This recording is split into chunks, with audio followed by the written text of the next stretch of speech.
I really am in a wheelchair. That's not a joke. Come on, Joe. When you met me at PRI a couple of years ago, you at least somewhat looked me in the eye. Somewhat. That's opens it up a lot. There you go. I'm in the neighborhood. I'm like 5'7" ish. I just got notified, Chris, 2 weeks in a row. Curse it. So I'm the tallest guy here. That's pretty cool. I'm 6'1" if you stretch me out. Racers and fans to the Racers News Network Live, presented by Straight Line Performance and Automotive and Scotty Wheels Racing. Your hosts, Chris and Pete, bring you the latest news and interviews in the world of sportsman drag racing, including record racing, association races, outlaw, and no-time events. We are live every Monday night at 7 p.m. Eastern Standard Time. Take it away, boys. Are you looking for comprehensive solutions for your performance and automotive needs? Straight Line Performance and Automotive is a full-service auto repair shop specializing in race car fabrication, electrical design, chassis setup and alignment. Located in Hampton, Connecticut, they also specialize in aftermarket high-performance and chassis upgrades.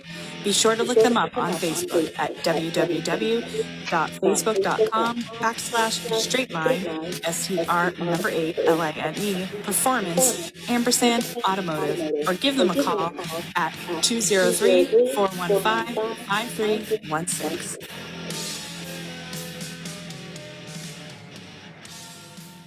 Hey, good evening, everybody. Welcome to another great edition of Racers News Network Live. We are very happy to have joining us tonight our special guest, Joe Castello. We're actually going to dive right into it. Joe has another commitment in a little while he's got to get to. Everybody knows the players. We got Pete, we got Scott, we got Jerron, the flying airbrush. And again, our guest, Joe Castello. Good evening, Joe. Thank you for joining us. Thank you, guys. Appreciate being here. All right, Jerron. You said you wanted it. It's yours, buddy. Go. Do it, Jerron. Bring it. Well, growing up in the Northeast, we had the best announcers, I think. Me and Pete grew up with Louis Bloom and Bob Fry. Brett Kepner even, stayed in our area a lot because of the NHRA being in, kind of a East Coast conference. So for us, like, announcing is very important. Like, good announcing is very important. And here comes Joe Castello, this new guy that's like right up there with these guys.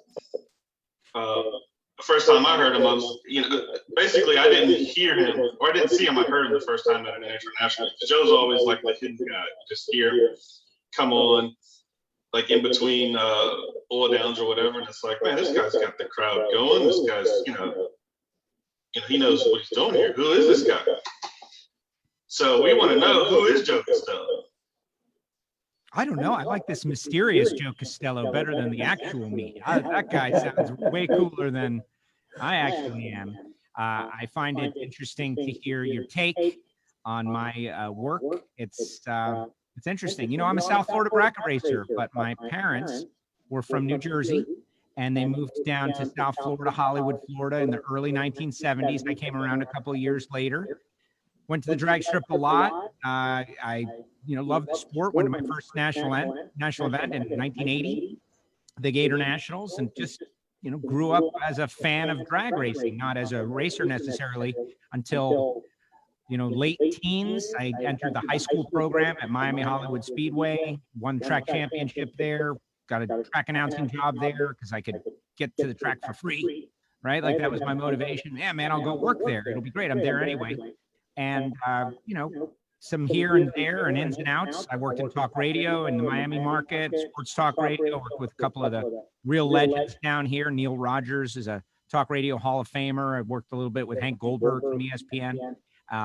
Right as NASCAR was hitting, was able to get on the air, but I'm a drag racer. And so I always get pulled back to drag racing. And so that's what happened when Bob Fry retired. He knew I loved drag racing. He knew I knew about drag racing, and that I had a little bit of a racer's mentality. And he was looking for people to fill the void. So he asked me, would you ever be interested in doing some stuff? And of course, I never pictured myself as a national event track announcer, honestly. But here I am, about to be here for closing in on 10 years, I guess, in 2022. So it's working out. That's pretty cool. So you talked about XM radio or talk radio. That's pretty much where you got started. But there's a rumor that you got started there like with prank calls or something like that. Is that kind of true? Well, yes, it's true. I don't know if I got started, but who doesn't? See, all you kids out there, you don't understand what the world was like before caller ID. Caller ID, yep. Caller ID ruined everything for everybody, man. But there was a time, kids, where you could call someone and they would have no idea who you were. Think about it. You could just call anybody and say anything and be anyone and do anything. Any voice, you want to practice a voice? Just call somebody. The Jerky Boy tapes, of course, Phil Hendry, a talk radio guy that I love, all preyed upon that. Caller ID comes around, ruins everything. But yes, I've been known to make a prank call or two back in the day. Do you remember right before caller ID, they had *69, I and was it would automatically call back the person that just called you? That's when stuff started getting weird. Not if they used *67 to To block. block it first. To block it. So you talked about starting at Miami Speedway.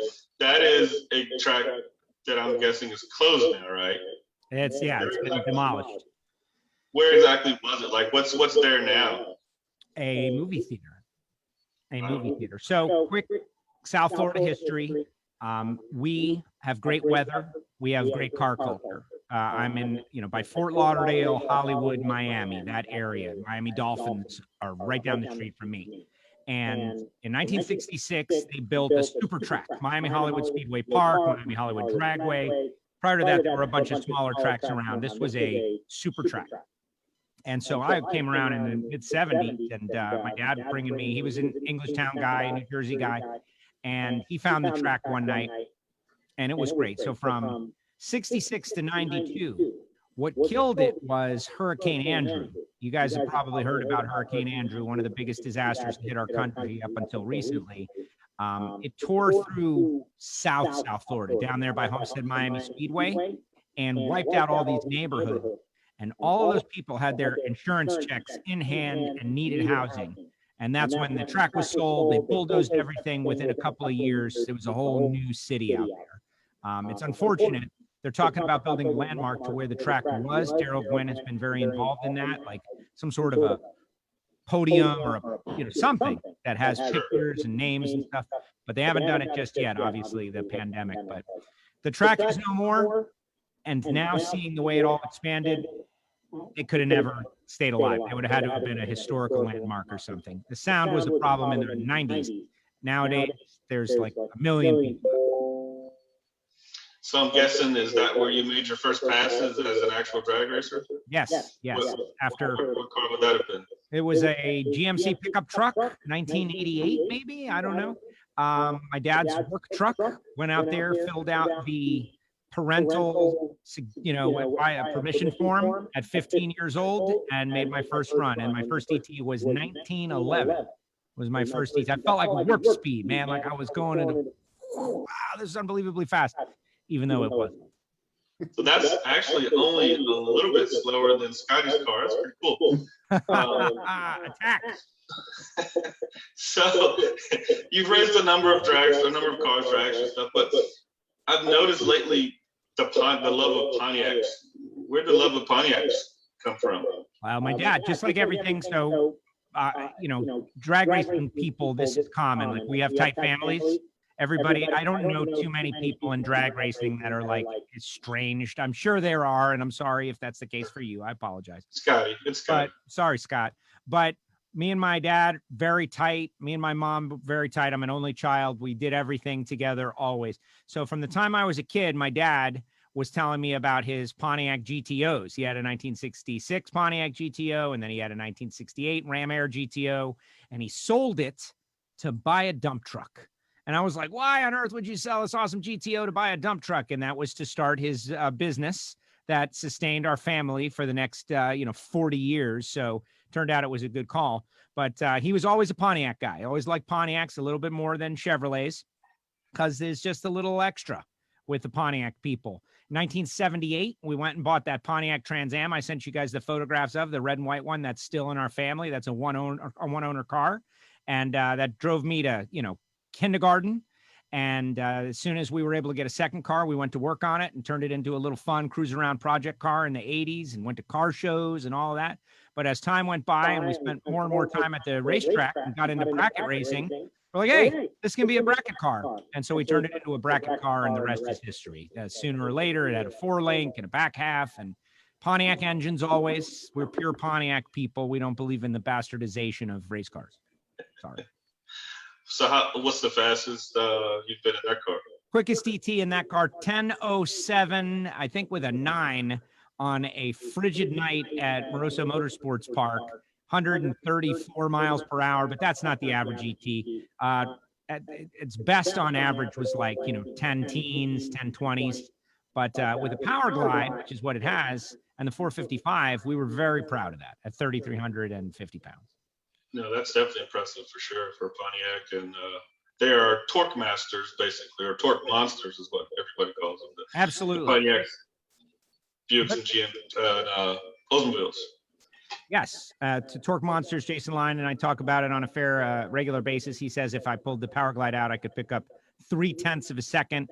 I don't really want to run in the 9s and subject myself to all the chassis certification stuff, especially since I rarely ever race. But love the Pontiacs. And when Jeff Verdi won the $1 million race twice in a year, 2 different millions, it's because of Pontiacs, man. Pontiacs are more consistent. You were on cloud 9. I got you. Yeah. They are. So as far as obviously you spend a very good amount of time, announcing behind the mic and your multiple podcasts. You're known as the Pod Father. How often do you get a chance to race? Does announcing get in the way of racing? Oh yes, totally gets in the way. But it's mostly my fault. Very serious about work and making a living, and all of those things are very important. As with everybody, I'm no different. But racing always felt like a fun hobby, fun thing. When I was racing steady, I won a track championship in 1995. So that gives you the kind of era that I raced. Like I started racing a lot in 1991, won a high school track championship, 1995 Super Pro track championship. And so in that time, everyone was running their car, there were a few dragsters around, but not a ton. And the dragster revolution started right in that area or a little bit after that. And I remember later, about 97, 98. And so I started to see guys that I used to win on a regular basis against upgrading their equipment. I was like, okay, I'm a relatively young guy. I need to get a job, man. I need to work. This is fun. I've already won a track championship. I could be a bracket racer. This is great, but I need a career. And my dad's construction company, everything, he was very, very serious about me not doing that. You're not doing this. This is not going to be what you do. Even, being in construction and co-owning the company, this did not want me in construction. And because of his working on his body, and his hands were destroyed, and just so many different things from being in construction, physical labor, all that. There's a million reasons, don't need to go into it. So I overlearned the lesson, guys. I was like, all right, I don't want to use my body for anything. I will come up with a career where I literally do nothing. Just talk. I'll just talk. I won't do anything. That's why I wanted to go into talk radio. And so in 1996, I got my first radio job, and I've been in that the strange hours, working overnights, working weekends. That really put the brakes on my bracket racing. Then I got engaged. I got married. I wanted to get a dragster. I bought a dragster, sold a dragster. And then I got a job at XM Satellite Radio, working on NASCAR radio. I moved away. All of those things just really, they say life gets in the way. Life got in the way. Well, finally get back to South Florida, and I'm doing a motorsports podcast, WFO Radio, and then I get hired in NHRA, and I'm thinking to myself, I've got this bracket car sitting in the garage. My dad's getting older. It's one of my favorite things to do, go racing with my father. That's where my friends are. But is it irresponsible of me to take time out of my work effort to work on that? And it took a lot of rationalizing, like, well, wait a second, no. This is actually my job. Doing this helps me relate to the racers. Doing this gives me specific knowledge of what's going on in the cockpit of the race car. But at the same time, I felt like guilty, like going to work on the car. No, man, you got to work on WFO. You got to work on a sales sheet. You got to try to sell advertising. You got to do this and that. Do research on NHRA.com as opposed to going and crawling under the race car. And finally, I decided that was dumb. Honestly, it's just like a dumb thing to be thinking. And me and my dad started working on the race car, and we got it going again. We brought it out a few times over the past couple of years, always encountering a problem. You guys all know, like race cars are like boats. If you don't use them, they fall apart. And that's the situation we're in. And so, I'm constantly trying to advance the ball, and it's one step forward, two steps back. But we're having fun together. Like, we're over there, we're under the car, we're plotting out our next move, and that's where we are right now. So I know I've heard you had some aspirations of going super street racing. Is that something that you could possibly do and still work an event, or is that just out of the question? You have to do one or the other. Well, I think I could definitely do the Division II Sure, races for the Gator Nationals. As far as running a national event and also working, I don't see that as being possible. Just because, but they only run one super street event per division anyway. So I'm not really worried about that. Now, I have been at every Gator National since 1980. It's an incredible streak. And I have gone as a fan. I have gone as a, employee. I've done so many different things at the Gator Nationals. If I could run super street there, now that Atlanta Dragway is no longer in existence, if they were to move the super street event to Gainesville, then in the next couple of years, I got to figure out how to do that, I think. Well, the one reason I asked is because doesn't Bruno, he's run pro stock and comp and worked the radio, but I guess the television commitment may be a little bit different from your commitment. It is definitely different, but I don't know that Bruno is racing and working at exactly the same time. Like this most recent race where he won comp, I don't think he was working, but then again, I'm not exactly sure. Who knows what they would do, what accommodation they would make for me. But really, though, there is always the specter of ethics out there, racing and running the event, say. Right? Like, it happens a lot. There's a lot of guys that promote events that they will also race in the event, because everybody knows me. They know I'm not going to cheat or make a call that's in my own favor.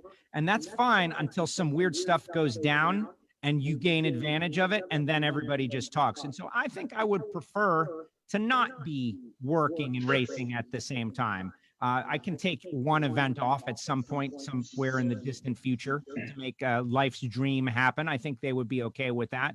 And then I wouldn't have to worry about somebody saying something. Not that I'm going in rounds, but in this fantasy scenario that you've created, why not? I win it all. Well, we were gonna petition that you get to run the Gator Nationals in Super Street, but go ahead, Pete. I'm sorry. So I have a thought.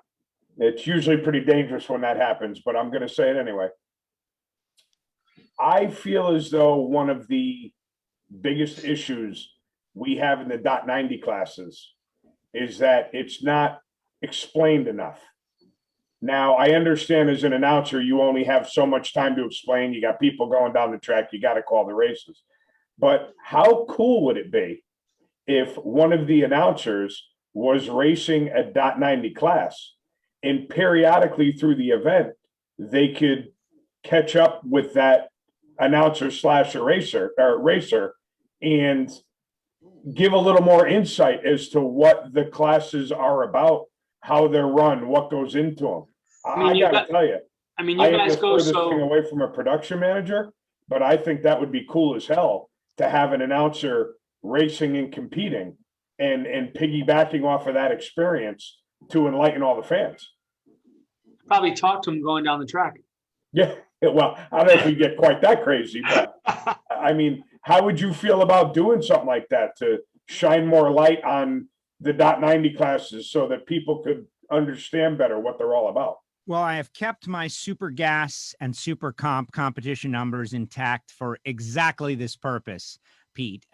Each year when I have to renew those numbers, I think to myself, the time will come where I get the opportunity to race a car, my car, another car, and draw more attention to these categories. I think it would be great. I believe in embedding, think about everything, right? Like you want to know what's going on behind the scenes. You embed somebody in there and they tell you the story. What would be better than to do that? And I think, Jerron will tell you that my announcing, I get yelled at. Honestly, not yelled at, that's an extreme way of saying it, but I get taken to task every now and again for over explaining the .90 categories. Like, Right. Joe, everybody who wants to know already knows, and everybody who doesn't know doesn't care.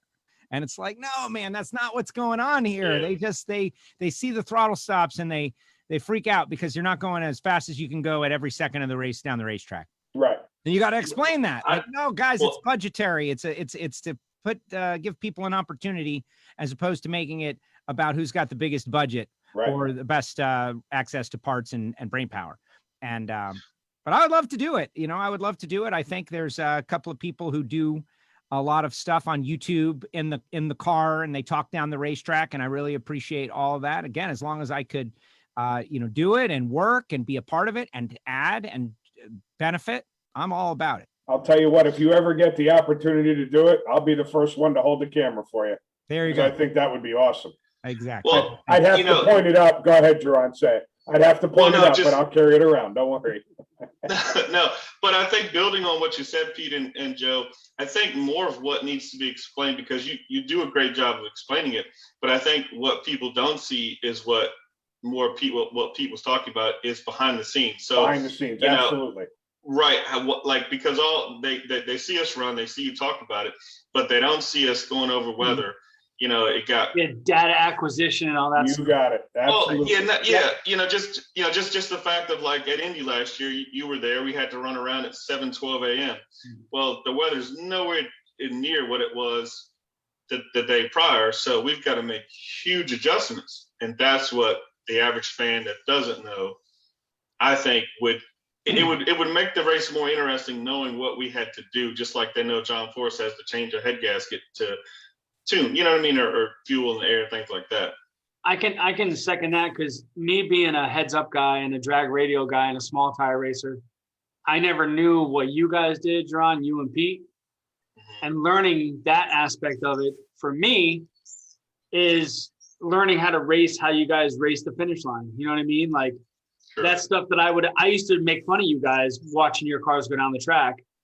And now I'm like, wow, what they do is actually, takes a lot. Like it's a lot. So to be able to explain it, I think other racers like myself that don't really experience it and fans would get a grasp of why you guys are doing what you're doing. I think it'd be pretty awesome.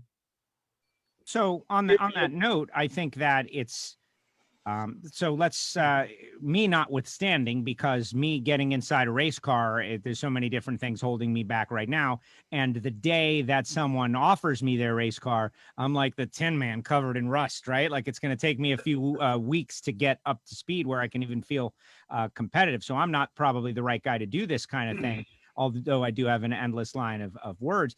But Jerron, you're the guy, right? You're out there racing, and you could do it very easily, but you got to be willing to do it. And the problem is at the racetrack, it gets intense, and you get in a groove, right? Like you'd have to be willing to share, and you have all kinds of social media. You'd have to be willing to share what you're going to do and then put it out, because you can't hold your cards, because then you're holding back from your audience and you're not explaining, right? So like, let's create a scenario where you want to set up a little fast because you're running someone and they're going to do this and you're going to do that. You don't want to put that out on your social media until after it's over, at which point no one's going to care. Like, oh, that's old news. He won or he lost already. And that, I think, is the problem, because it is like playing cards a little bit. You don't want to tip your hand as to what you're going to do. You have all these different maneuvers you can make. Which one are you going to do? I would think it would be great if you could record something, cue it up on Twitter, pop it out there as you're pulling out of the, into the water box where it's too late for your opponent to digest it or know what's happening, etc. But do it. Like I will retweet every one of those. Like if Jerron is willing to do that every round, your thoughts before, your thoughts after, like a little 20-second video. This is what I'm going to do. I'm set up 5 fast. I think this guy's going to be too fast. I'm going to do this and this unless this and this happens, et cetera, and so on. Whether if you do that, I'm down to share it. Put it that way. Yeah, no, that's definitely a good idea. I can tell you that I do every round. I have 3 setups that I take to the staging lanes because obviously we don't know who you're going to run until later rounds to be paired. But I basically have 3 setups: a fast, well, I'm not going to tell you what, but I got 3 setups. Tell us now. But, okay, so I got a fast, and a faster setup, basically. Right. So, but yeah, that's a great idea. And I mean, I wouldn't mind doing that. I obviously, it would take some practice to get timing down to share it. But no, I'm definitely willing to do that later on this year. And so this piggybacks with something that I wanted to say. I know you guys have a good, devout audience of sportsman racers, and there's only like the social media is such a great tool to use, and only a couple of people are using it for their stuff. And, it's self-promotion and all, but I mean, sponsors, they want to see that stuff, but you can share whatever you want. I think the more people need to be using these tools and tweeting out what's going on with their racing, whether it be in-car stuff or strategy. I can tell you one day I went up to Hartford in Pro Stock, Matt Hartford, and I was like, all right, what are you going to do? And he did this, like, I wish I could have recorded it. Of course I did not. He goes, this is the weather. This is the barometer. This is the wind. This is the track. This is the grip. This is what the other person is doing. This is my situation last run. This is and this is what we're going to do. The whole thing took like 15 seconds, and it was just a data download. And I was like, oh, damn, if I could get that before each run from each racer and tweet that out to the people that cared, they would feel like they were on the team. Are you kidding? Like, Absolutely. All right, let's see what happened. We're calling we're going to run the picket fence at them. Like, you knew what the play was and the rationale for the play. Like, I would love to know that, as opposed to like what Pete was saying. We don't know what your plan is. We don't know what you guys are doing. Who was set up fast, who was set up slow, who's switching up things, who had you don't know until it's over and it's irrelevant because you lost.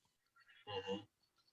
I think I would actually be the perfect candidate for this because I pretty much only have one game plan and I rarely make it out of the first round. So it would be really short. Wouldn't take up a lot of airplay. I think it'd be good. What's your game plan, Pete?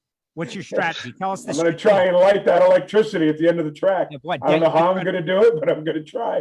00 dead zero. You need to say what you're really going to do. When what goes what, you're going to what? Yeah, exactly. So I'll tell you, Joe, Pete is a deadly racer. He's the person that scares me, or a racer that scares me, because Pete is going to try to be 00 and he's going to try to be dead zero. Every time. Every time.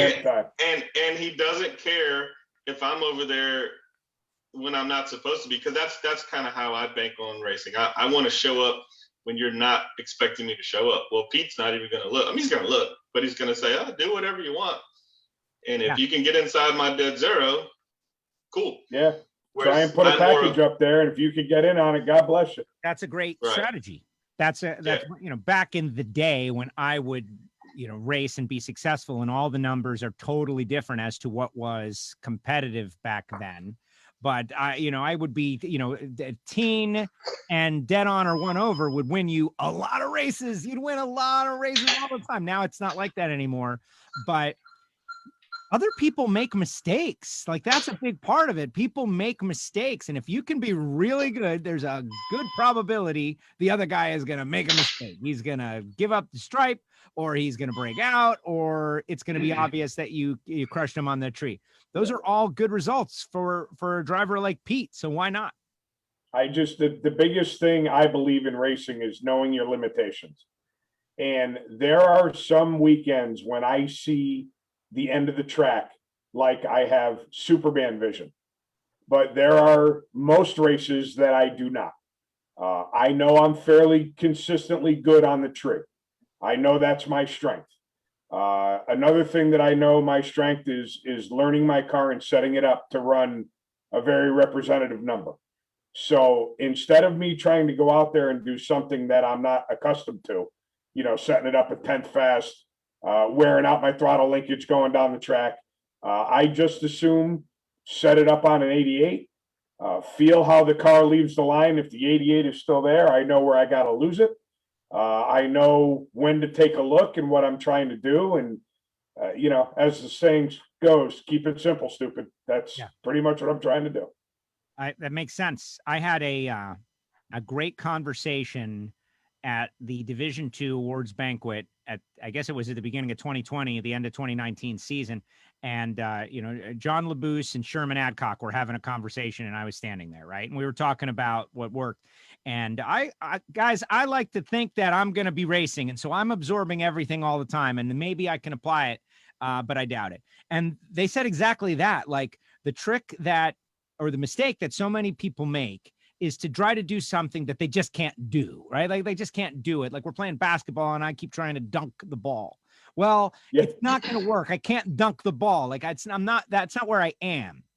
And that's what you just described. They say, do what you can do well, and you will win some rounds. Now, eventually, when you miss the light a little bit and you're 20 and you're dead on, then one of these guys can get in on you. Right. Because they're setting up for that moment. And then maybe lose. Oh, well. But do what you can do it well. Don't get all creative with all this stuff. And, you know, you're down there and you're trying to take, 5 thou and you give it up and you like, that's not the best way to be successful. You know, at the end of the day, to be an assassin at the end of the track, I truly believe that the number one thing you need is seat time. And with my life and all the stuff that I've got going on, I can't go to 20 races a year to polish my skills and feel as though I could get to where I need to be. So I do what I think is right. And, you know, I could sit home on my couch with my family after dinner and analyze data and figure out how to get the car to work more consistent. And I could work on that package without having to be in the driver's seat physically at the track. So that's the end of the game that I work on. I could put my kids to bed and rip the practice tree 100 times. You know, I could do all that without physically having to be at the track. So I'm basically just working with what I have, and I've got no complaints for the amount of time that I have to put into it. I'm pretty happy with it. But it's hard to test at going to an event, right? I mean, and to not have those test hits. Oh, well, I mean, you can. I test first round. I mean, no, I mean, I do. It's just one of those deals. You're my thing is you're either going to win or lose. So even if you lose, learn something. I mean, maybe it's easier when you're doing throttle stop stuff because you're not worried about like radio racing, where I'm worried about, you know, wheel speed and track conditions and suspension and travel and anti-squat and instant center and everything else. No matter, you can get boring, but you can go to sleep. But it's real racing. It's real racing, like what Joe talks about on talk shows. Real racing, heads up racing. So I think maybe it's more needed in a heads up kind of category. I mean, you got guys going and renting the track, you know, just to get data. Well, it's data. It's all data. That's it. It's like, how big is your book? It's all data. And Jerron's got data and he needs data. And there's a race coming up 2 years from now that he's going to need the data from this weekend. Right. And he better keep it and write it down. And, and the same is true for you. It's just different. It's just different data. The difference about the top end driving thing, which I find to be so intriguing. Like Scott, where you guys, I checked out your car, by the way. I watched a couple of videos. The green is a green Mustang. So it's a really cool car. And Pete, the Vega wagon. I'm a Vega wagon guy. I love those. They're amazing. Thank you. He had that car since he was about 12. 13, actually. Okay. Close enough. One of my favorite cars of all time, a guy named Woodrow Brackett, had a Vega wagon that was called Bad News Travels Fast. And now a young kid, I think out of Division II or Tennessee somewhere, he's got it. He made the finals a couple of years ago, the Summit ET finals at Pomona. And there it is, the car. I'm like, oh my gosh, where did this Wow, that's cool. But a great story. But there is no data for top end driving. There's no practice for top end driving. Right. Jerron could like if he red lights, like maybe he'll go down there and try to wheel the guy out for a couple of thou to make it not a totally wasted run or something. Right. but it's not really something that you can go and get reps. Say like you. No, that's what I'm saying. That's what I'm saying is it's more important, I guess, for the heads up guys like myself that we need to test. We need to go to rent the track. Whereas maybe like Pete was saying, he can do a lot of it at home. Maybe they don't need that as much. Yeah, but you missed what he said. There's no way to practice finish line driving. Not Right, no way, but saying. the only time is in a round. But they have a school on it on how to do it. I mean, Doesn't matter. You could go to school and you could learn about the numbers. You could learn about closure rates. You could learn all about that. But it's seat time. When I say seat time, it's being at the 1,200 foot mark, or that's probably a little late for Jerron's, probably more like 300 feet. And looking around and figuring out where you're going to get rid of what you're holding. What are you holding? Did you come off the line good? Do you think you're holding as much as you thought? When am I going to get rid of what I'm holding? How much am I going to take the strike by? It's that, unfortunately, is nothing that can be simulated. I'll give you a perfect example. You go to one of Duck's races and it's prepped to the hilt. Okay. And you could go to the track the day before with equal prep, and you could learn all about your car and what it wants and timing and boost and all that stuff. Okay. Yeah. Then you go to a track rental where the prep isn't nearly as good. Well, chances are most of what you learned on Duck's track is going to be pretty useless. Useless. You know what I'm saying? Whereas with me, the only way I could practice top end driving is to physically, like, I can't even go to one of your track rentals and practice top end driving. No, you can't get wheel speed. Well, it's not even that. I need someone next to me that's running 1090. Right. Exactly. And unless we're going to dial in and do it, I can't practice it. The only way to learn it is to do it and lose a ton of times and figure out why you lost. To say, okay, well, I killed way too much and I got behind, or I didn't kill enough and took too much. It basically, you have to lose to learn it. Jerron, is yours a throttle stop also? Yes. So Pete, you told me that when you launch, when you look at your 60, you know right away. No, what I do is I turn my throttle stop on at a 10th out. Right.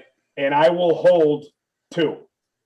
And the whole reason why I turn it on at a 10th out is because I want to see how the car leaves the line. If it hikes the front end up and sets me back in the seat, I know I still got 2 in the bag. Okay. If it comes out like a marshmallow, not only do I know that I'm not holding 2, but my reaction time probably sucked too, because it didn't pop out of the beams, it rolled through it. Okay. So that's just a little something that I do. Right. And that's when you hit the override. Yeah. Scramble. Don't you have a scramble button? Joe, I gotta tell you this because I watched your interview with Taylor. Okay. That you did up in New Hampshire. Great interview, by the way. She's awesome. And you were asking her about the buttons on her steering wheel, and she had an override button. I'm like, that sneaky little thing. I can't believe it. I thought that was great. I didn't know you didn't have an override, Pete. I didn't know. Yeah, okay. So what happened was when my car wasn't going down to idle, when I was cruising at 4,000 RPMs and I had 3.5 seconds in the timer, if something really bad happened, my delay box is in reach with the K&R box. It just resets a toggle switch. So I could just go over and whack that and off I go. Now that I'm dropping it down to idle and I'm only on for 1.5 seconds, I can't do that. So that would be the time to hook up the button and just dump whatever I got and let it fly.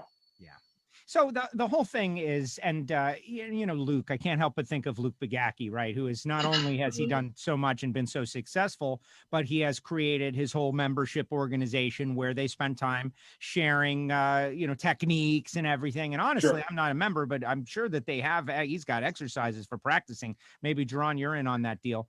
But a collection of racers, if they wanted to really take it to the next level, .90 racers could go out and simulate some scenarios and, closing rates. You could really do that, but it would take a lot of effort and a lot of work. And, who knows what you're learning, but you learn by doing, and you hope you get some breaks and you start out with a a few things that you can do and hopefully expand them as you get better and have more success. Right. And these really great guys, they've got a lot of moves that they can make, and they break them out like when needed, like, kirate, right? You don't break out the super move until you need it. Right. And that's what we have. Jerron, like, I don't want to bring up your U.S. Nationals final round or anything, but right, isn't that a great example? You're going up against one of the greats, Troy Williams, and the guy, like, you got this move, he's got this move, you got this move, he's got this move. Okay, final round, what move happens?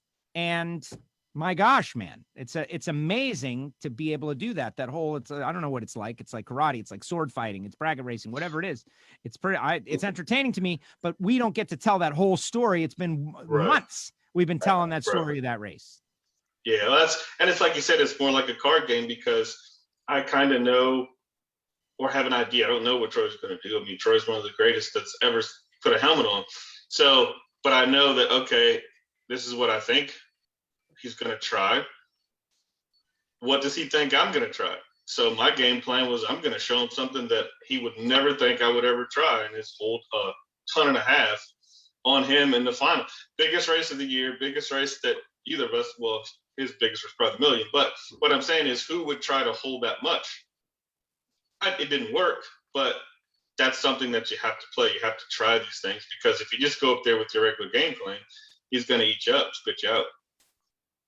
So you tried to hold more and then race the finish line with what you're holding more, right? Okay. Yeah, pretty much. Yeah.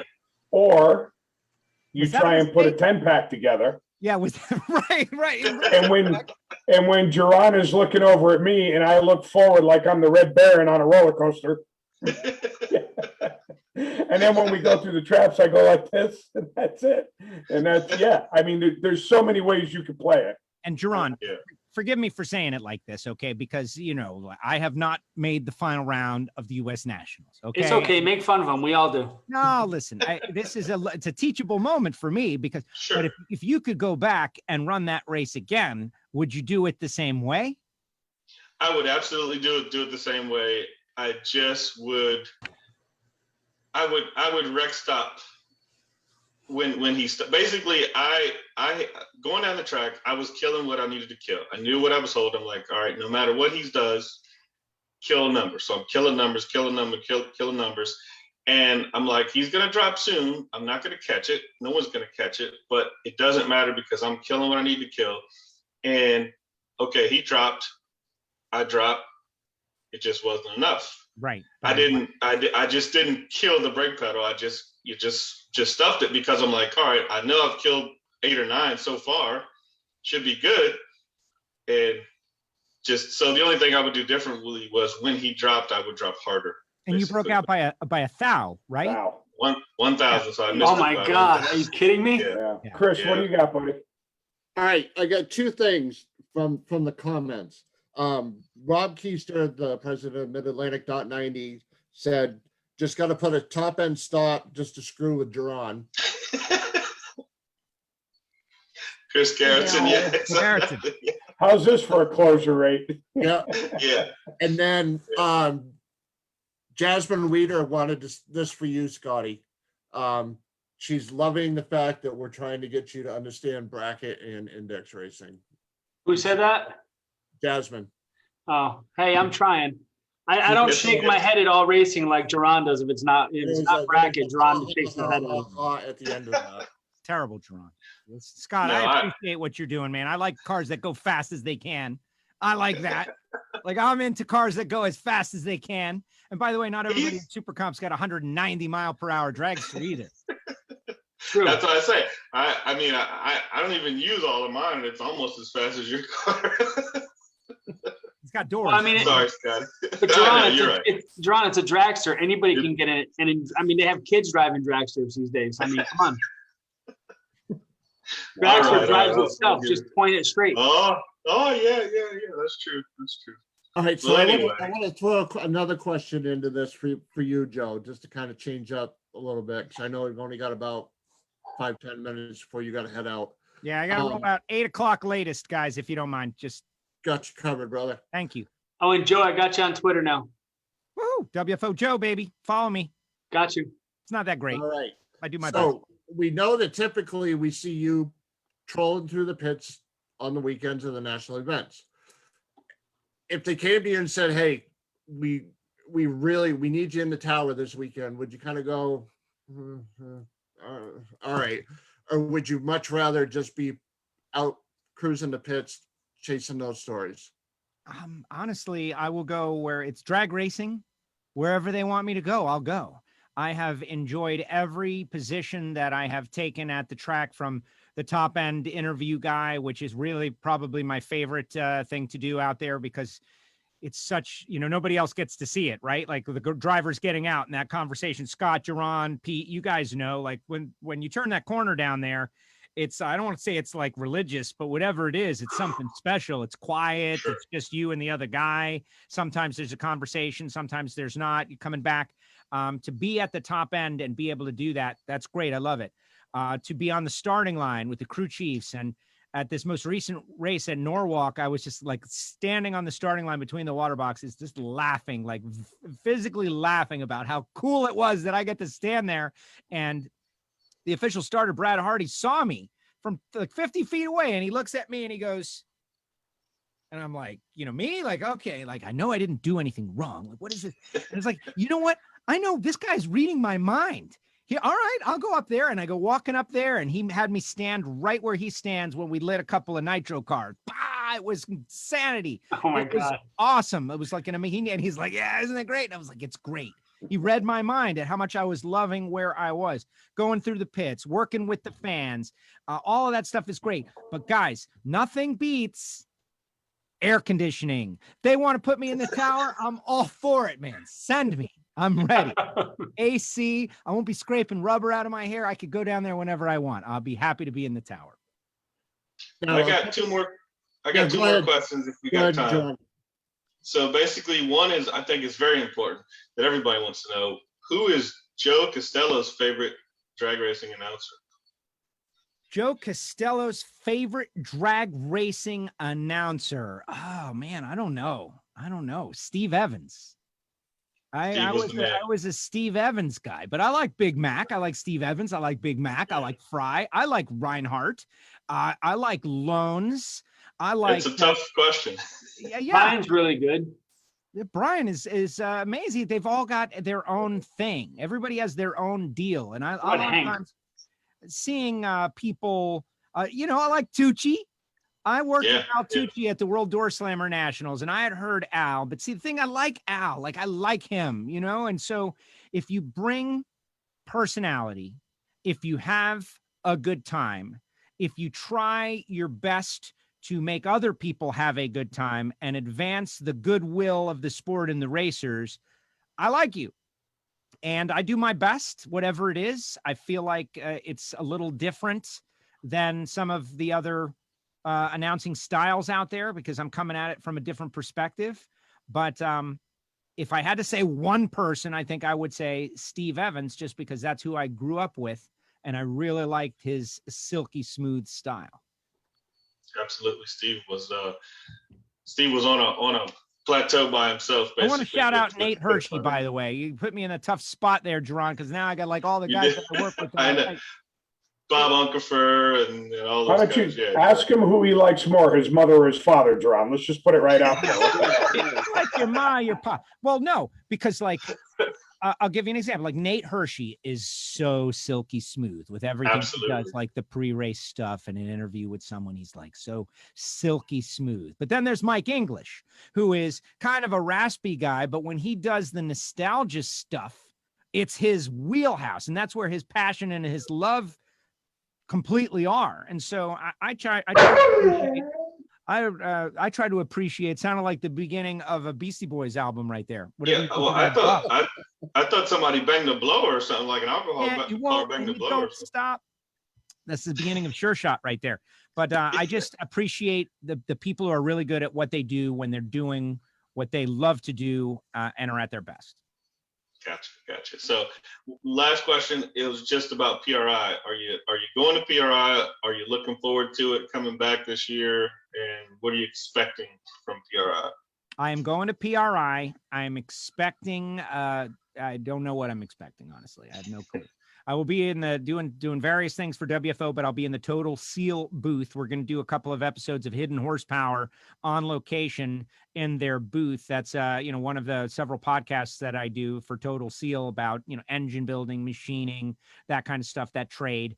Obviously, we talk to superstar engine builders on a regular basis. Available on Apple Podcasts and Spotify and at the Total Seal website. But that's one of the things I'll be doing at PRI. I love the event. It's we're in this extended community that is huge or tiny, depending on how you want to look at it, right? Like drag racers, we all know each other, chances are, one way or another. So it can't be that big, but it is still a pretty vast community considering what is going on here, racing cars and buying parts and blowing stuff up. So PRI is like a yearly pilgrimage, and there are certain events that you can't miss. And I think that's one of them. I liked it when it was in Orlando when I could drive. Now I got to fly up to Indy in the freezing cold, but I'm willing to do it. Well, I was not going to go to PRI this year, but our wonderful short co-host, Pete Sanka, twisted my arm. Good job. And it's making me go this year. Come on, we were there 2 years ago. Let's go again. Let's go. I twisted Jerron's arm. Hey, Jerron, you going to PRI this year? Because I am. Oh, okay. I guess I'll go. That's where I met. That's literally how it went. That's where I was like, yeah, absolutely. But no, I literally was like, yeah, Pete, I'm not going to go this year. He's like, really? You probably should go because we're all going to go again. Okay, I'll go. It was tough. I was on my way out last time. I was on my way out the door. I was like, I had switched gears. I was going back to Miami. Yeah. I think it was Saturday morning or whatever it was. I had finished our TV stuff and was gone. And I was like almost to the door. And it's like, Joe. I was like, yeah. Right. Get over here. You know who I am. That's kind of what I did. Yeah. It worked out though. It worked out. It's cool. Yeah. So we're gonna let you go. I will see you in a couple days in Denver at the Mile High Nationals. I'm looking forward to it. It's gonna be a great race. Weather's looking good, and I may practice some of the things that you talked about with Twitter and all that this weekend. We'll see. They'll definitely do it. Let me know in advance and I'll, we'll forward it along. I would keep it, short, like 25, 30 seconds at max. This is what the situation is. These are the conditions. This is my plan. This is what I'm going to do, the before and then the after. This is what I planned. This is what actually happened. And the result. Yeah. This is why I suck and I'm going home. I was going to say, I suck. And that happens, and that happens. Guys, I want to thank you for inviting me. Like I always say it on my show, because I don't often get invited on other people's stuff. I like it a lot. I don't, know what's coming at me, and I appreciate it. And, you get in a rut, right? Doing your own thing. So thank you for inviting me on. I appreciate it. And anytime in the future, this was great. And you guys are doing something cool here. And as much as Jerron makes fun of Scott and Scott back and forth, like we're all racers. Yep. And the rest of the world, like we need to expand our community if we're going to continue to make our living in this community. That's right. And we got to grow it. And like that whole Street Outlaws thing, man, that's what most average people think of drag racing. And, when you come along and super street and super gas, like what Pete and what I aspire to do, can be done within a modest and reasonable budget, right? Yep. So there's racing for everybody. Thank you, Joe. Well, Thanks for what you do for the sport. Yeah, thank you for everything. Thanks for your energy and thanks for coming on. We appreciate you. Oh, awesome. No, I appreciate it. Thank you for the opportunity. And, when you get out to the track, shout me out. I'm always, I'm looking for reasons to disappear and skip away for a few minutes. So thank you. Excellent. Awesome. All right, guys, I'm out. Be good. Thanks, bud. Later. Thank you. Joe. All right. Very cool. That was awesome. That was pretty informative, actually. Yeah, that was sure. awesome. Joe's a good guy, and Joe's energy is almost unmatched. With like I said, you almost most of the time you hear him before you see him. If you're in the pits or if you're in the stands, whatever, when there's an oil down or just in between rounds or whatever, and he just gets to have the crowd hype. It's almost like the guy shooting T-shirts in the stands, but he's not. He's doing a lot of that style of announcing. In between stuff, but he definitely. Keeps you motivated and wanting to see more racing. At least he noticed that Jerron picks on me, so that was pretty obvious. I'm glad he noticed that. I'm willing to bet you that guy burns more energy sleeping than I do wide awake. Oh, throughout a day, Absolutely. right? He's just fired up, right? Oh my God. For sure. That's yeah. awesome. Joe's a cool guy. And, the fact that he's a racer, and, I mean, a lot of the announcers race, but still just, he's won track championships. He knows what he's talking about, and that's very important in what we do and getting the word across to the fans. Yep. He talks it and he walks it. Yep. Absolutely. Without a doubt. Cool. Unlike Scotty, he's the real deal. I'm just kidding. Wow. So you ready to do some race results and wrap this baby up? Yep. Let's do it, because I got to get back to work. Well, you're pretty much irrelevant for the show anyway. So, I mean, go ahead. I do. All right. So for some really strange reason, I woke up at like 1 o'clock this morning with this thought in my head. Which head? The one that gets the most use. Yeah. Amen, brother. You guys all remember the no bull. Well, 3 of us probably remember the no bull deal a number of years ago when Winston was involved. Yes. And everybody knows what IROC is. Right. International, right? Somebody needs to go to the manufacturers, all 3 of them that have factory stock cars, and form a drag racing IROC championship. 1 car from each manufacturer. You take the champion from each pro category and the national champ from stock, super stock, so on and so forth. Put them all together, like, I don't know, 10 grand goes to the winner. Single elimination, electric factory cars. Oh, God. You had me right up until that point. They said electric. Again, I don't mind electric cars. I don't mind seeing them. Or we do, all right, we can. That is such a good idea with everything that you said, and I loved it Yeah. until you I was said like, the E wow. word. Yeah. Good All right, Lord. all right. So we'll scratch the electric cars. I heard Erica Unmodified. Enders is going to change her name. Factory stock car with the weight as close as possible, the horsepower as close as possible. Single elimination, again, top field champion, funny car champ, top alcohol, top national champions. They all meet at wherever and they run for 10 grand, single elimination. NHRA drag racing version of an IROC race. Let me say one thing. I love the idea. I would love it even more if it weren't just drag racing. And the reason I say that is they kind of excluded us out of the IROC series years ago. So you know what? Let's bring them in. Since they didn't want us on their circle tracks, we're going to bring them in. Okay. IndyCar guys, the F1 guy, the ARCA, NASCAR, Infinity, and put them in 7-second factory stock cars, and let's see how good you are against our champions, against a Leah Pritchett, an Antron, or Sean Langdon, whoever. And then the only other rule that I came up with is if you win the round, and if your ET is faster than the person that you go up against the next round, you can swap cars with them if you so choose. Okay. If it's a Ford against a Chevy or Ford against a Mopar, whatever the case may be. So what was your original thought before we shot down the electric cars? They could switch power stations? I honestly threw the electric thing in just because I knew people were going to lose their shit. People. Look, Pete. If you ran too fast with those Energizers, I'm gonna put Duracells in your car. That's right. I'm gonna give you the extension cord with the ground plug cut. See how you like that? Just because I did that honestly because everybody's losing their mind over the electric cars right now. No, I actually see, and I honestly think that that's what drag racing needs.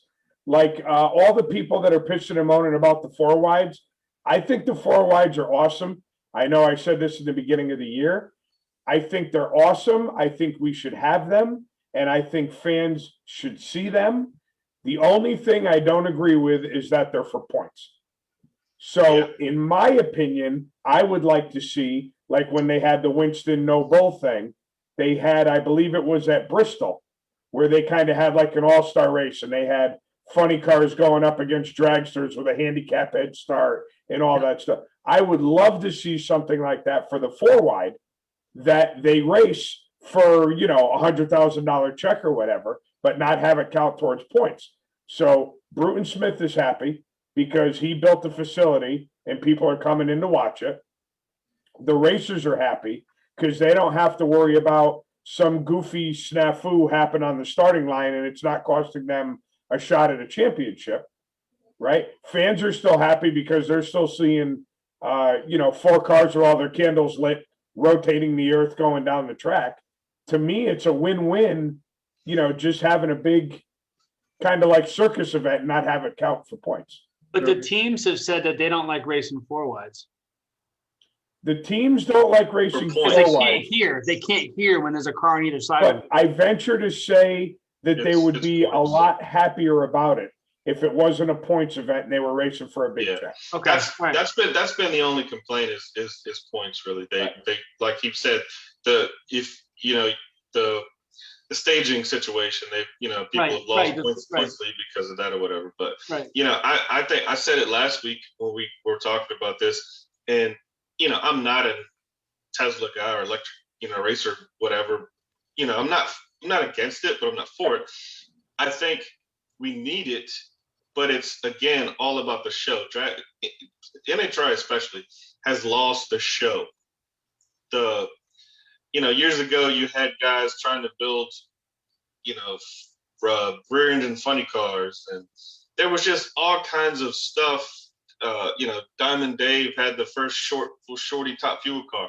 Nothing. There's no. Everybody just follows the platform of the top fuel car. Right. If you look at, you go through the lanes at the top fuel, every car looks the same. They've all got the same front wing. They've all got the same rear wing, the same hat. Nothing has changed or nothing. There's no one trying anything, basically. That's why radio racing is so popular. Well, there's the guy that's somewhere around you, Jerron, that has the rear engine. I think it's got a Corvair body on it. It's injected. Yeah. But it's all. Whatever. I know Jim Dunn had one years ago, probably the most famous Ranger funny car. But what I'm saying is that the show is what's missing. People went, the stands were filled because you never knew what was going to happen. You didn't know, Jim Head was going to show up with some wild looking car, whatever, blah, blah, blah. And now it's just so cookie cutter and gotten so I got to race for a championship that it's lost its way somewhat. Nobody does long, but John Force doesn't do long burnouts anymore. Like, come on, it's just so, if we need to bring an E Mustang in, then bring it in, but make it mandatory that the electric cars have to do 300-foot burnouts or something. I don't know, whatever. But bring back the show. Bring back the show. I talked to Sean Langdon about that. About they all the few cars use throttle stops for the burnouts. Well, I don't. Pete might remember. Chris might remember. I know Sky don't remember. But years ago, when the nitro cars had to control their burnout, it was the greatest burnouts in the history of drag racing. And the fuel tech in the Holly does that for you. You can set your burnout RPM.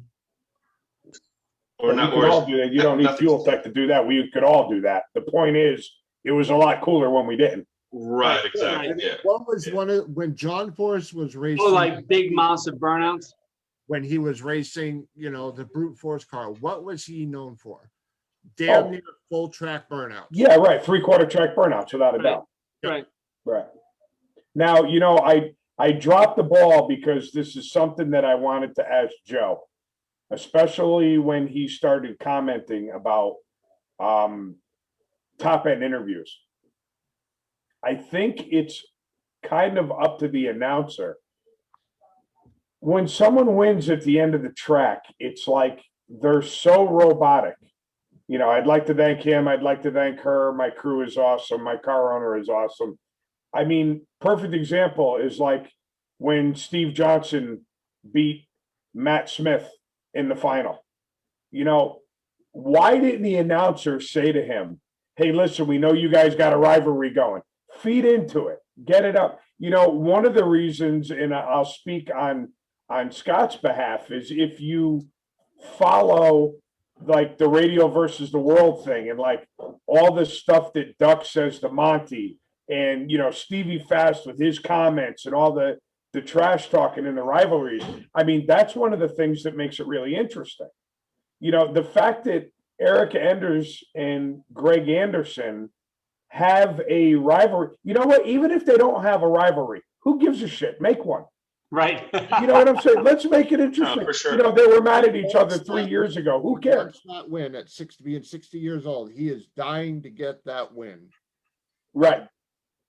Right. That, you could take that, you could turn it into this. I mean, all you could. Right. Yeah, the drag racing was next win. Drag racing was kind of built on rivalries, and like I said, it's gone. You know, it was Ford Chevy, it was, you know, the Snake and Mongoose, it was Bob Clinton and Lee Shepard, it was, you know, all these things. And now, yeah, I mean, I think the last rivalry we had that was real, and I'm not saying that Erica's and Greg's wasn't, but it wasn't really, it didn't turn anything, was probably John Force and Al Hoffman, you know, back in the 90s. You know? I'll say a little bit more recent than that would probably be either WJ and the Dodge Boys or WJ and Glidden. Yep. Sure, yeah, right. Yeah, but I mean that was it, but the announcers should be feeding off it. And I should have asked Joe about that. It just slipped my mind. But like I was saying, you logged off and you came back on. Yeah, Steve Johnson beat Matt Smith. Well, we know there's a rivalry there with the whole, you know, doing it part-time thing and all that stuff. Yeah. If I was an announcer, I would be all over that, all over it. Now, I don't know if they're told not to. You know what I'm saying? I don't know what the deal is, but we all feed off of drama, whether we want to admit it or not. Drama is what puts people in the seat and keeps things interesting. And like I was saying before with the type of racing Scott does, I don't even watch that kind of racing.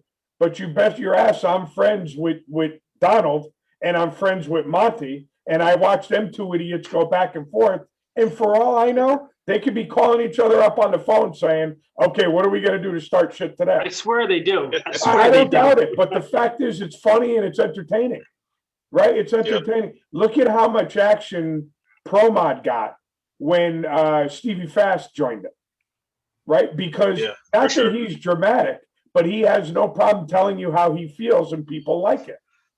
You know, it's those type of things that I think announcers could benefit the sport by feeding off of, just to kind of, you know, keep it going and keep it interesting. Yeah, we definitely need some rivalries. So I guess we'll start some rivalries in Super Street. I mean, look at how many people tune in just to watch you and Scott fight each other, right? I mean, it sells. Yeah, we need to get Pete a referee shirt. Yeah, but it's bad because if I beat up Jerron, I'm a racist. If Jerron beats me up, he's assaulting a handicap. I mean, we can't win either way. I'll take that chance. So I was thinking. No. Label me a handicap beater. I'll go at it. I've been trying to figure out how to let the air out of your tires all night. What are you talking about? You're nothing my wife and Pete haven't done to me already. Fill your tires with spray foam or something. You know what I mean? Just like something. Helium. I tried to put a bunch of wheel weights on one side of his spokes one day, but it didn't work. Throw off my ballast. It's all right, John. You'll see me at PRI. We'll have a good time. Yeah, for sure. Now that Pete made me go, I'm looking forward to it. The only reason I was thinking about not going is just because racing Division 42, basically all of our early Division 7 for all the people out there, but all of our we've only had one Lucas Oil race, and that was in March.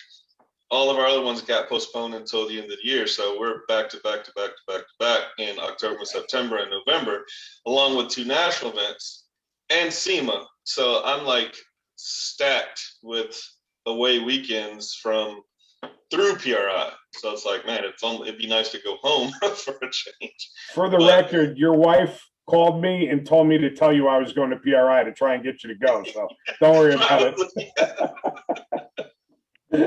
Yeah, absolutely. Yeah. All right, let's have some race results so that I can take a shower and go to bed. All right, go ahead, Pete. Okay, I'm up. So we've got 3, technically 4, .90 events to go over. The first one is Rob Keister's Mid-Atlantic Series. He had both races 3 and 4, Saturday and Sunday. So we will start out with Saturday's race.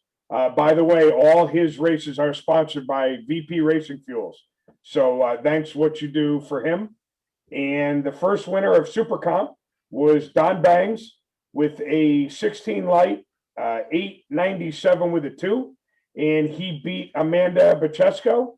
I'm guessing that something happened with her because she had a very uncharacteristic 94 light and ran 889 with a 4.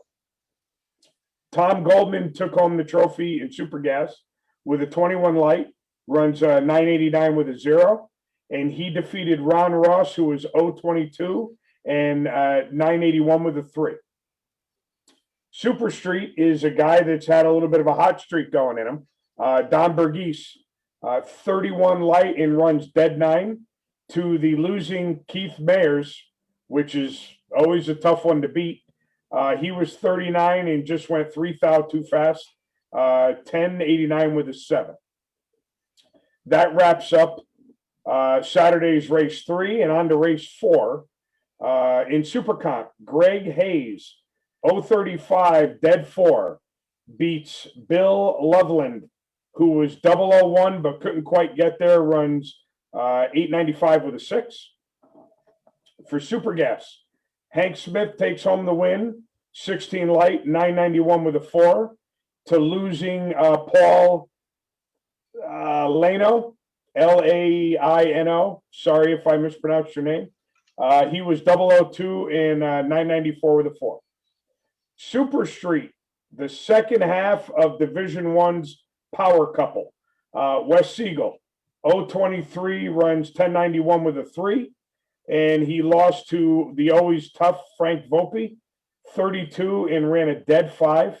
And my quick math is telling me the move was 1,000th of a second. Ouch. And when I say power couple, Wes and Amanda are an item.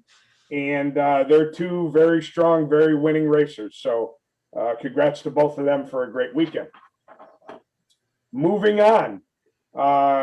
Lebanon Valley had their Super Street Association race. I know this is a real big surprise, but Sean Nichols once again qualified number 1. Mike Falcone beat Ray Butler in the final. Ray Butler got the bounty by beating Sean Nichols in the semis.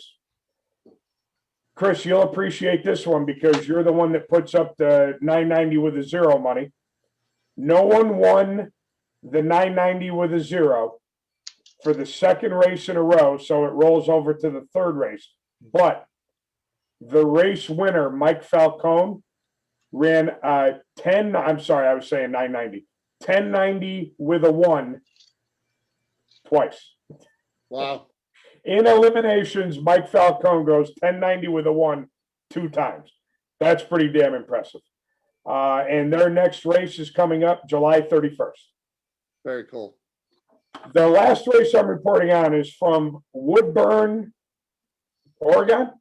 You're the man. I was like, I hope Pete doesn't leave out the Division 6 guys. What would I do that for? Well, What's the name of the track in Woodburn? Do we know? That geez. Woodburn Drag. Yeah, Woodburn, Oregon, Dragway. It's not Oregon, it's Oregon. Oh, shut up. Whatever. So this is only their second race of the year. Obviously, it's a Lucas Oil divisional race. And in Super Comp, Chris Barton, 009, 893 with a 1, defeats Toby Payne, who was 37, dead 5, with a move of 2 thou, which at that mile an hour is approximately 6 inches. What's that mean, dead 5? Explain that to me. So if your index is 890, it means you ran 890 with a 5. So it means you ran dead on your index with With a 5. a thousand, yeah, 5,000. Thank you. Super gas.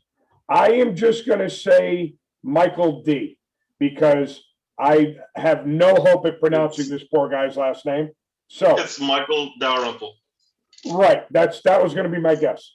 That guy won Super Gas, 35 light, dead 9, to Chris Cannon's 29 light, 992 with an 8. Now, a little bit of info for Mike D. This is his 16th divisional Wally. He Wow. won 5 in Super Gas and 11 in Super Comp.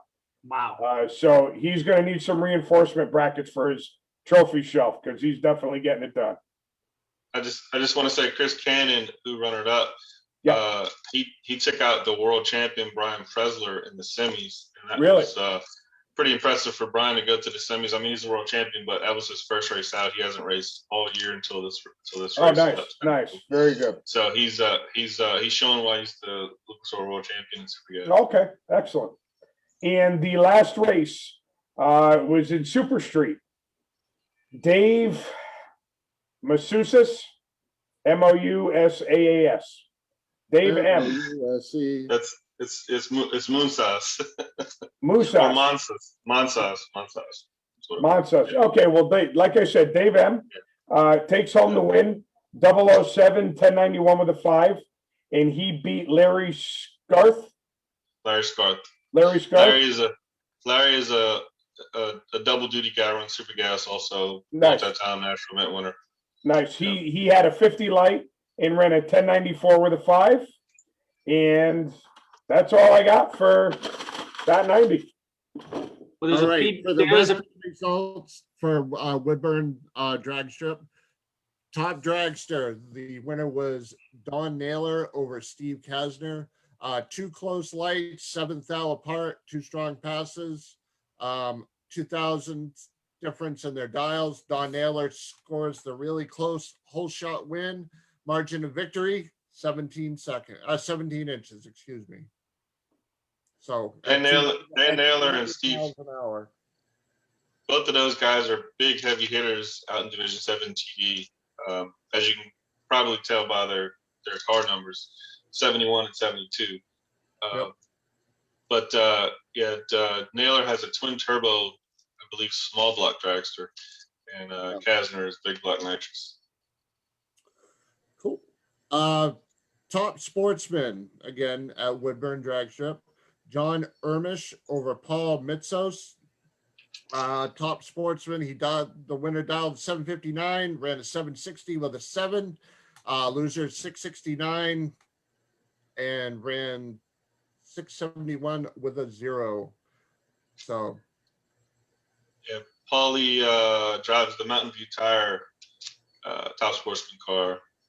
His family used to own the pro stock cars that Vincent Noville drove, and they also have a factory stock car. Forget Eric Jones, I think, drives that car. But Ermish is also a heavy hitter out there on the left coast. Ermish's margin of victory 4 inches at 100 at respectively 180 miles an hour and 208 miles an hour. 180 for the win, 208 for the loss. Final round number 6 stock eliminator was Darren Grossi over Leo Glassbrenner. Congratulations there. That was super stock, or was that stock? I'm sorry, that was stock. Yeah. No, that was stock. Let's see. Just go looking through the notes here. Glassbrenner misses the green and gives the red light win to Grossi. This is Grossi's 6th win with 2 prior runner-ups. And super stock, Jody Lang over Jeff Lane. Lang had a great weekend. He also won Superstock in Friday's race. This is Jody's 57th win with 18 in Superstock, 39 in stock. And he also has 26 runner-ups in the same two classes. And he is the current stock world champion also. Very cool. And Comp Eliminator, the one that always gives me a headache when anybody ever tries to explain the index system. It's simple. What are you talking about? It's not simple. I understand numbers, and those numbers make no sense. It's pretty simple. I feel like it's whenever somebody tries to explain it, I literally feel like I'm going to have a stroke. Oh my God. It's so easy. Pete, is this guy serious here? Piece of cake. It really is simple. Explaining the indexes isn't that bad. Going too fast and taking a hit, and then permanent hit versus just race hit and yearly hit, and that's when it gets a little crazy. Oh, I'm sorry. Did he fall asleep over there? Yes. Pressure right there, you know what I mean? Lane gets the starting line advantage, runs down Water with a better pass to take the decisive win. This is Lane's second win of the weekend after finishing first on Friday. So again, that was Cody Lane over Ryan Water in Comp Eliminator. And this is Cody Lane's 10th win with 7 in Comp, 3 in Superstock. And he also has 6 runner-ups with 2 in Comp, 3 in Superstock, and 1 in Stock Eliminator. And that, ladies and gentlemen, boys and girls, is all the results from Oregon. Next week, we'll have PDRA. They're racing VMP this coming weekend. Cool. All right. So next week, going to be a little screwy, I think. We're looking. Just a little bit. I'm sorry. All right. We're looking at tentatively Wednesday night. Correct? Yep. Okay. Wednesday, not Monday? We're going to do a little schedule juggling for our guest. Brett Cummings is going to be joining us. We had to kind of change guests around a little bit. That's okay because of travel issues. And then Monday night, he's got something going on. Jerron's going to be flying from Denver back to Florida. Yeah. Yeah. And then Tuesday night, I have my son's class down in Nashville that I have to take him to, so I won't be back in time. And then Wednesday night, before we went on, my wife and I juggled our schedule around. She's going to take my son to archery. And then, but Pete's going to be traveling, but hopefully he'll be there in time. If not, he'll join us late. So anyways, that's everybody's personal life in a nutshell. We're looking at Wednesday night. We'll know for sure. We'll make a hard and fast decision by Friday. Okay. How's that sound? Okay. All right. Cool. Before you guys go off, I just wanted to say you left out our alcohol funny car friends at Woodburn. So I'll just give a quick rundown. Chris Marshall took out Doug Gordon. Doug Gordon's been on a killer year this year, but I think he shook in the final against Chris Marshall. And then an alcohol dragster was the always tough Joey Severance.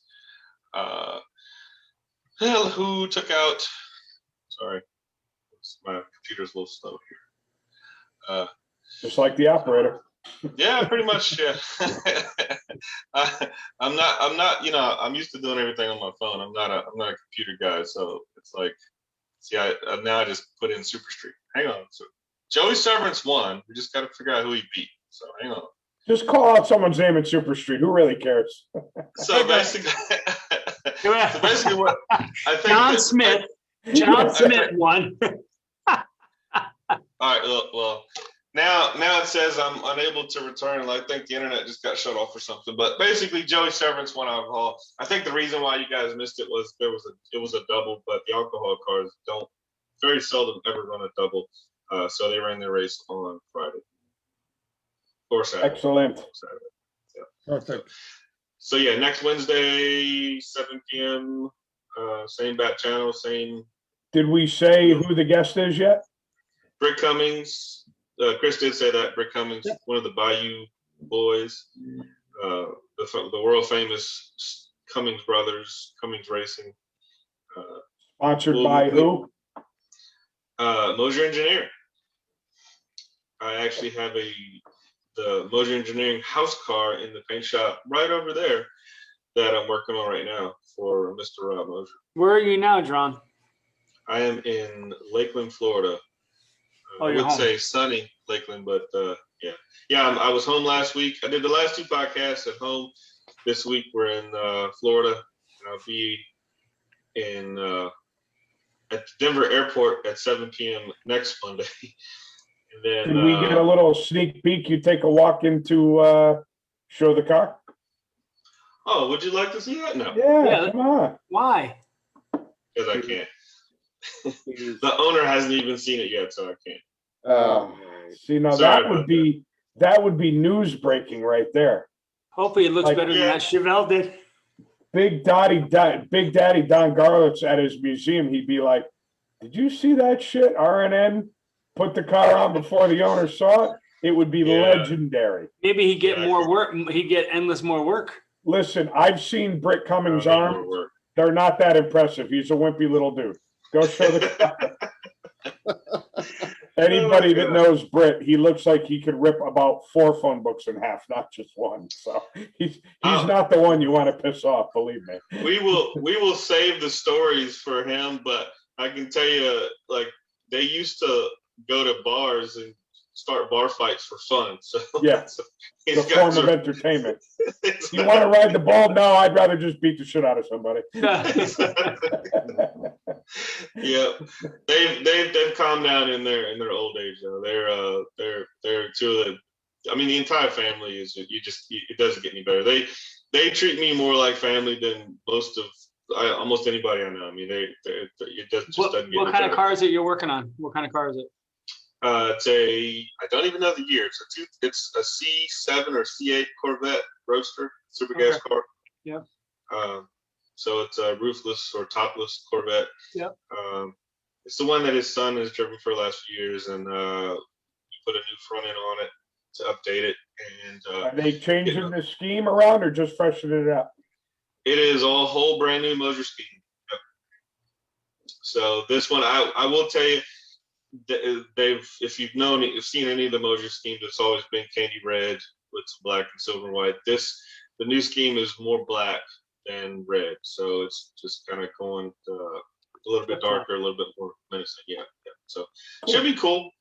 It's got some interesting detail that I'm doing in it that I've never really done before, but just trying to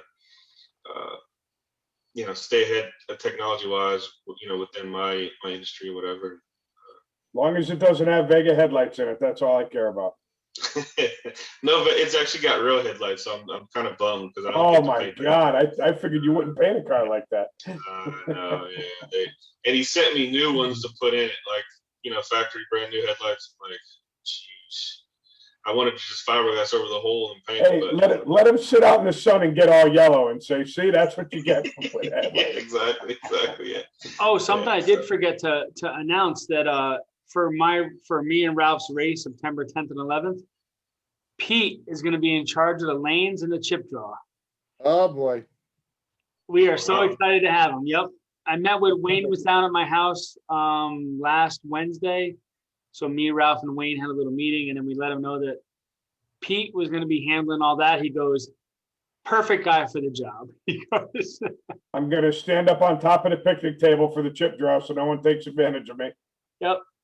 So I have to reach up. I kind of wish I could come and be the burnout box guy or something, or whatever. I wish you'd come hang out and see the race. It's a pretty good event. You should I come may and try. run. I'll try. I could do that. Yeah. I mean, I got a bunch of guys that run Top Sportsman that bring their cars to run in our big tire. I mean, it's pretty cool. Where's the race at? Lebanon Valley. That's way too far.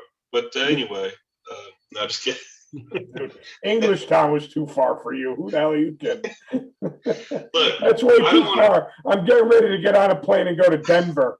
But if there's an airport, way too far. If there's an airport near Lebanon Valley, I'll go. But that's the There's problem. a crop duster. There's a crop duster. There is. I just can't promise you what kind of plane it is, but there is. Yeah, that's what I'm saying. Who lands in a cornfield? Everything is too far. I can tell you that airplanes have definitely spoiled me because I don't want to fly. I don't want to drive anywhere. If I could fly to my hotel from here, I would. Sorry, I'm losing you guys. I'm down to 5% battery.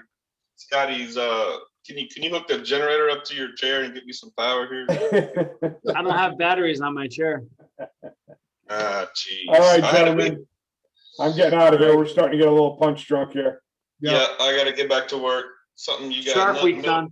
The three of you know nothing about. If you started at a normal time instead of 4 PM, you'd be done by now, you jackass. Well, now you know why he starts so late. Now you know why paint jobs take you 3 months. Oh, that ain't right. Wow. That's all right. That's all right. All right then. We go to Dollar General and get some thumbtacks. Don't worry. You'll remember me the next time I see you. I got a spike strip out in my shed. There you go. There you go. We'll put some baseball cards in his spokes. The worst place to do it is at PRI. Imagine running on 2 flats around PRI. Oh my God, I would die. Yeah, I'm gonna have them put in extra thick carpet for you this year, Scott. I don't have to worry about it. The tires on my chair are solid rubber, so I'm good to go. Oh, there you go. You got the old forklift tires. I got you. Well, hey, look, Scott's arms are gonna look like Arnold Schwarzenegger after PRI because the carpet's thick. They were so bad.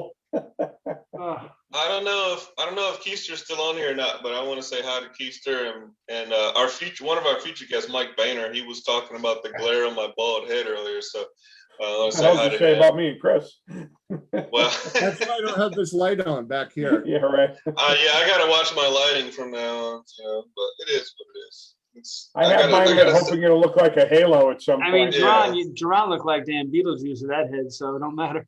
Wow. I do got a 17 head. It's okay. It's all right. He's got a forehead like Sade. I love Sade.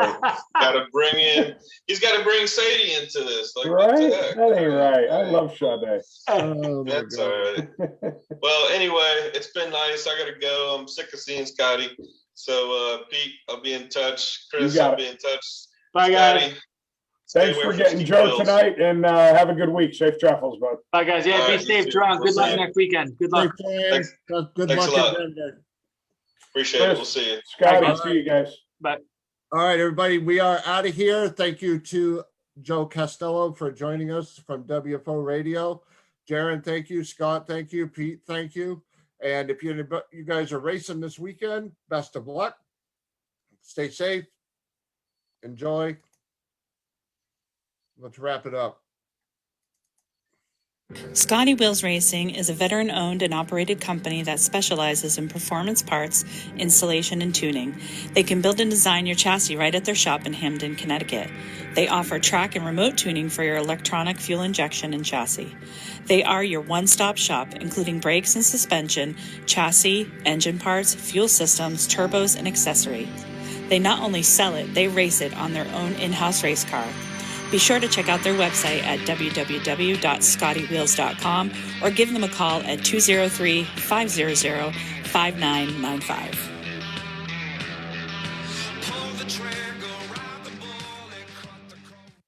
All right, everybody, have a great night. Thank you so much for tuning in and checking us out live. We will be back next week. We'll let you know exactly what day by Friday. Thank you very much. Brett Cummings is going to be our guest next week. Again, if you're racing this weekend, stay safe, have fun, enjoy yourself. Take care.